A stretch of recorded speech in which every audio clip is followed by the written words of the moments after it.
Hello everyone. So today we're back up Silverstone. I was going to try and find somewhere different to do, but to be honest, it looks like it's going to rain today. Boiling hot all week, and now it's going to possibly rain today. It's getting a little bit busy up here due to people and a little bit of logistics for the Formula One next weekend. So forgive me if it gets interrupted with a bit of noise and all that. But anyway, so I'm here with the 1998 Kawasaki Ninja ZX9r C1 model. Yeah, so this is my bike. This is the one I've been saying I was going to talk about for a little while. It's got quite a few bits and pieces on it. Nothing. There might be a couple of things that stick out to you, but yeah, I'm just going to go through a few of them. So I've had this one for. I bought this a long time ago. Got this about 9 years ago. And she's a beauty. I just can't. I've got other bikes, but I just cannot. I can't say goodbye to this one. She went through her MOT the other day without any problems at all. She starts, runs, stays on optimizer. She still goes well, like they do, the old Ninjas. They still know how to boogie once you get them moving. Bit heavy, but I've had the rear raised by a couple of inches, which sharpens the steering up at the front a bit. Maybe a bit much for some at slow speeds, but hey, she goes how I like her to go. So we'll have a little look around her and I'll tell you a little bit more about her. So she's got 32,000 miles on the clock, which for a bike that's what, 27, 28 years old, it's not a lot, is it? It's just over 1,000 a year. And she is a toy, not a commuter or anything. So yeah, she's fair decent mileage, 12 months MOT. I've got the service history on her all the way back to the bill of sale, the original bill of sale, and everything that I do on it. I keep the receipts and everything now. I mean, I do my own servicing. She's got to the stage in her life where I can do the servicing myself now, because I don't do many miles, but I do keep her up to date on the yearly with the servicing. She's got a Beowulf exhaust, which is really nice. It's got quite a nice sound to it. I'll give her a little bit of a blip right now if you want, just to check the noise. Let's see.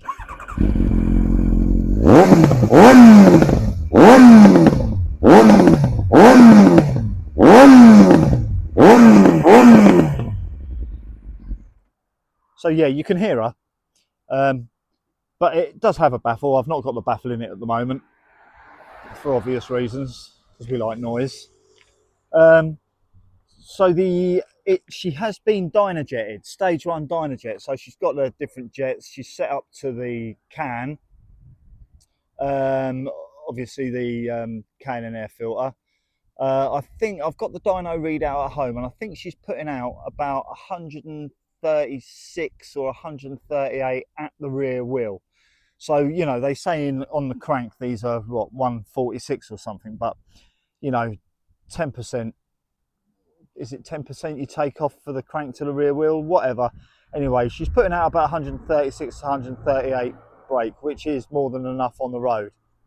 Also, that's a bit of a contentious figure too, because you get an extra bit of power when the ram air kicks in. So on a rolling road, you don't really get the true figure on these.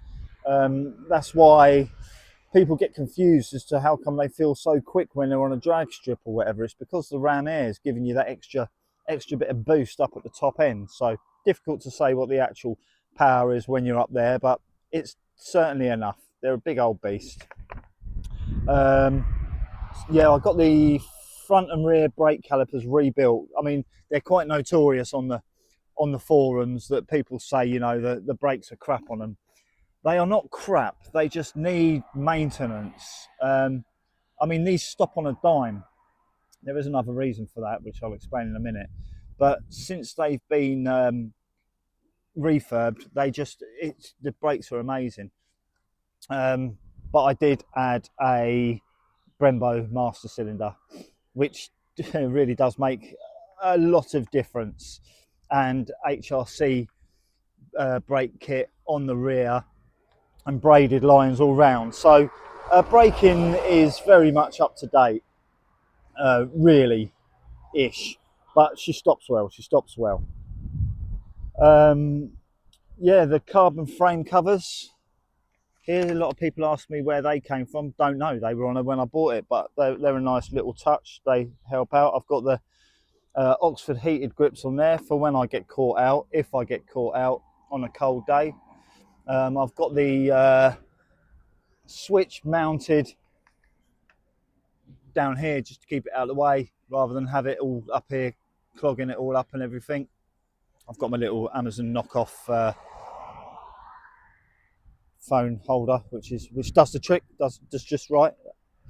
I've got double bubble screen, obviously, which does take the air over the top of my head, which I like that.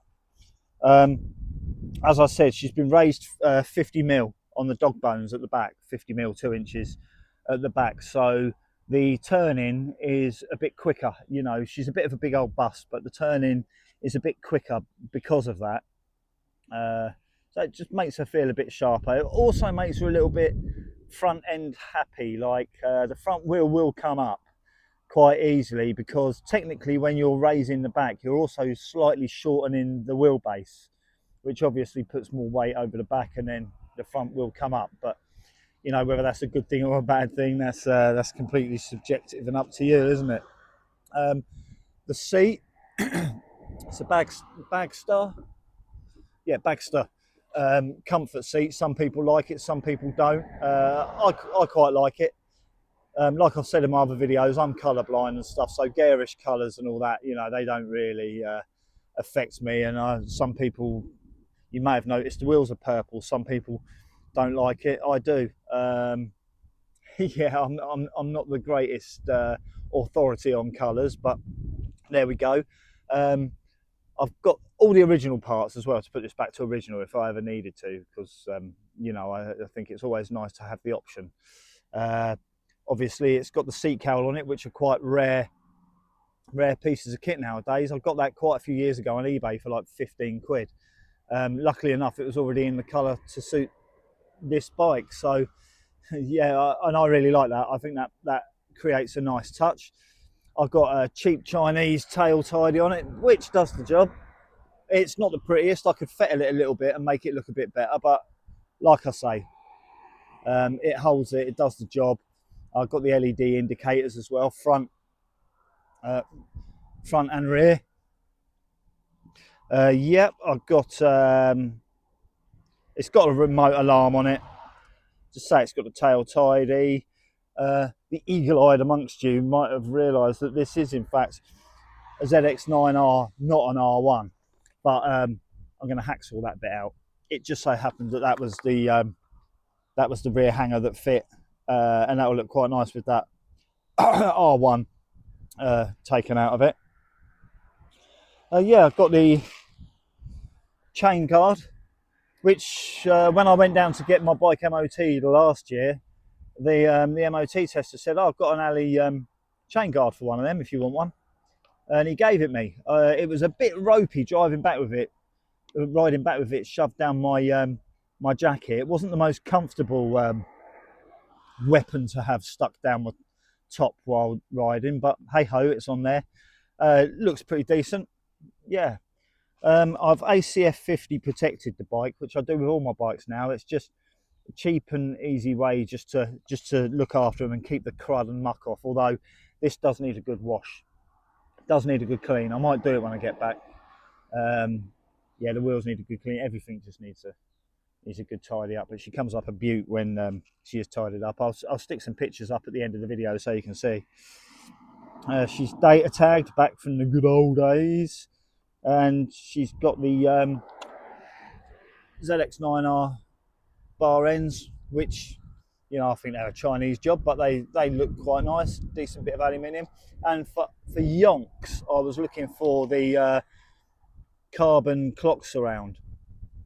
Don't know why. I had it on an old ZX6R that I had, and it just made the cockpit that little bit nicer to sit behind. So yeah, that was found on eBay. and looks pretty decent. Yeah, it looks pretty nice. So yeah, just a little walk around the old bus. Bless her heart, she treats me well. I try and treat her well too, and they do go like stink. Anyone says that, you know, it's not powerful enough and stuff like that for our roads, they most certainly are. They just are. I don't get left behind by many people, really. I mean, of course, we've all got laws that we've got to abide by when we're riding our motorbikes, and also we don't want to be hurting ourselves, do we? So yeah, she's a good motorbike, reliable, nice carby model, so the power delivery is smooth. Yeah, and this is my lovely old girl. So yeah, if you've got any questions about any of the mods, or well, anything about the bike really, just give me a shout. Give me a shout in the comments, ask the question. If you've got a ZX9, put in the comments what you think of it, how you get on with it, and all that sort of stuff. I'd be interested to hear. You don't see many of these knocking about nowadays, and they are bulletproof, so I kind of wonder why that is. But yeah, leave your thoughts in the comments. And this is Silverstone again.